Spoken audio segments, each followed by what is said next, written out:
সবার সামনে জুতোর বাড়ি খাইস না করে দিলাম, দিবি না? বুঝবি না? ঈদের আর মাত্র কয়েকদিন বাকি, তাই তো স্ত্রীকে নিয়ে কেনাকাটা করতে বেরিয়েছেন এক স্বামী। প্রথমে স্ত্রীর পছন্দের একটি দোকানে ঢোকেন তারা, কিন্তু দৃশ্যপট বদলে যায় তখনই যখন স্ত্রীর পছন্দ হয় 4,000 টাকা দামের একটি 3 পিস, কিন্তু তা কিনে দিতে অক্ষম স্বামী, কারণ তার কাছে এত পরিমাণ টাকা নেই। মুহূর্তে বদলে গেল দৃশ্যপট। স্ত্রী চিৎকার করে বলতে লাগলেন তার এটি লাগবে এবং এই 3 পিস কিনে দিতে হবে। শুধু তাই নয়, 4,000 টাকা দিয়ে 3 পিস না কিনে দিলে জুতা দিয়ে প্রকাশ্যে স্বামীকে পেটানোর হুমকিও দেন। যে কথা সে কাজ।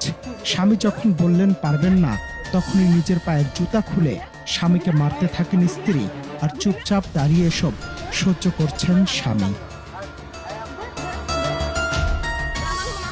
শুনতে একেবারে অবাস্তব মনে হলেও সত্যি। সম্প্রতি এমনই এক ভিডিও ছড়িয়ে পড়েছে সামাজিক মাধ্যমে। ভিডিও দৃশ্যপট বিশ্লেষণ করলে দেখা যায় একটি দোকানে স্ত্রীর 4,000 টাকা দামের একটি 3 পিস পছন্দ হয়, কিন্তু মধ্যবিত্ত স্বামীর পকেটে সেই পরিমাণ টাকা না থাকায় তিনি পোশাকটি কিনে দিতে অপারগতা প্রকাশ করেন, আর তাতে মুহূর্তের মধ্যে বদলে যায় দৃশ্যপট। ক্ষোভে ফেটে পড়ে সবার সামনে চিৎকার করেন স্ত্রী এবং এক পর্যায়ে নিজের পায়ের জুতা খুলে স্বামীকে প্রকাশ্যে পেটাতে শুরু করেন। হাজারো মানুষের সামনে এমন লাঞ্ছনা সহ্য করেও সে হতভাগ্য স্বামী শান্তভাবে স্ত্রীকে বুঝিয়ে পরিস্থিতি সামাল দেওয়ার চেষ্টা করেছিলেন, যা দেখে প্রত্যক্ষদর্শীদের মাঝে তৈরি হয় মিশ্র প্রতিক্রিয়া।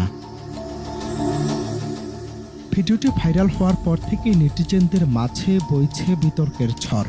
অনেকে প্রশ্ন তুলেছেন, এটি কি সত্যি কোনো বাস্তব ঘটনা, নাকি সস্তা ভিউ পাওয়ার আশায় নির্মিত কোনো নাটকের অংশ? ভিডিওর সত্যতা এখনো নিশ্চিতভাবে জানা না গেলেও এর ভেতরের বার্তাটি অত্যন্ত গভীর।